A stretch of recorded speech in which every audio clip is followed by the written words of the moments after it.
თავიდან უბრალოდ ჩნდება. შენც ამჩნევ. წერტილი ვითაა. იცნობ უფრო ახლოს. აკვირდები.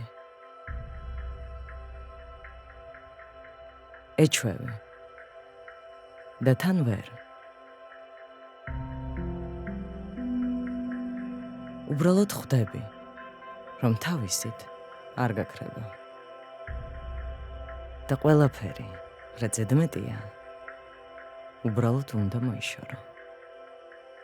რადგან ასე უფრო მშვიდად იქნები. კლინიკა კანი. ყველაფერი, რაც კანს ეხება.